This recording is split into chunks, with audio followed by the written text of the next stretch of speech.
Will I stay in frame? Will I? Will I? This is why it's hard for me to turn the viewfinder around. I'm just scared I'll be like talking over here. All right, we start. Da, da, da.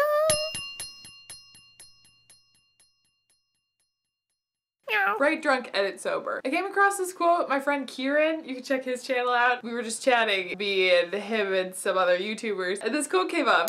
And I was just like, oh my gosh, that's fantastic! Where did you get that idea? He's like, Ernest Hemingway. It's kind of a well-known quote. I was like, oh, right, that makes sense. To me, this quote is what NaNoWriMo is about, and I just love that. Disinhibition is an amazing quality. If you've watched TV for any significant amount of time, you'll notice that different shows will use this device of a character getting drunk. Why? Because it can allow for a lot of things to happen that can't happen when that character is sober. The walls that usually keep them in like nice social customs of don't say that, they're gone, and they might just say it. So like, why can't you apply that same idea to writers, the person making the story with the characters who do the things and say the stuff? This is why I love this idea. In writing your novel, or whatever project, songwriting, poetry, whatever it is, you know. Peter DeVries once made a character say, sometimes I write drunk and revise sober, and sometimes I write sober and revise drunk. But you have to have both elements in creation.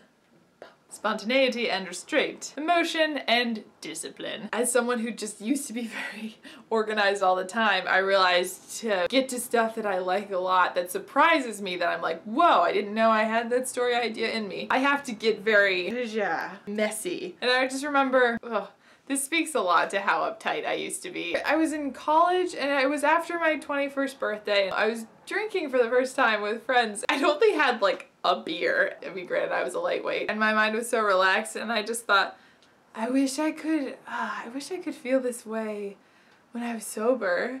And it's so sad because when I was sober, I was so hyper aware of myself, of like how I came across and like speaking correctly, and it was just stressful. It's exhausting and it's creatively stifling. And so we could care a little less about what is coming out of our mouth, of the fingertips while typing. Because not gonna lie, writing a novel is hard for me. Scripts are written in present tense, books are not. I can't tell you how many times I've changed tenses within 10 pages. There were several points during this first patch of my novel that I've written for me to be like, I don't know what I'm doing. I am not worthy of writing a novel. Also, I didn't actually start writing my novel until yesterday, which was the 11th. Because I spent the first 10 days of NaNoWriMo writing my outline. The one I was gonna write in October, but never got to. How many words am I at out of 50,000? 5,228 out of 50,000.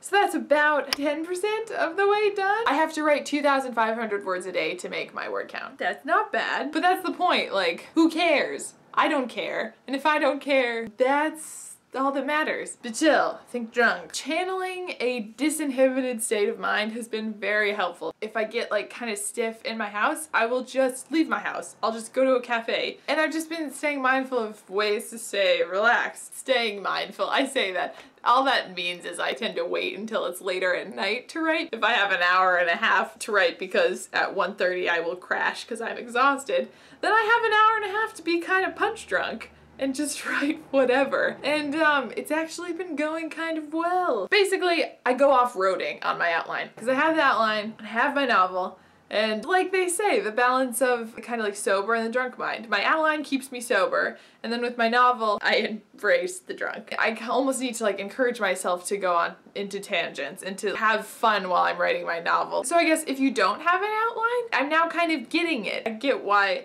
it's so good to just have a deadline and push yourself through it to see what comes about from that. Man, I really like this advice. And the second part, the edit sober, it's just for later. It just partitions the two so nicely, like write drunk, edit sober. Solid plan. Breaking ground is hard, so go punch drunk fun crazy. Punch drunk fun. Go punch drunk crazy. Have a good time. So, yes. Impulses, disinhibition, a buzz state of mind, whatever makes you feel kind of groovy and in the groove. Just do it. Just do it. Alrighty, I think I'm done. Ba-da-da-da.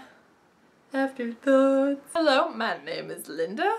Farsi. I'm doing this year-long project, making a video a week. You can check out the first video for more context. I'm also on Twitter. I haven't ever talked about this stuff, but if you want to keep up with me, not just YouTube videos, you can use Twitter and Facebook to hear when I post videos probably most easily. You can also follow me on Tumblr. I found this sheep gif that's amazing.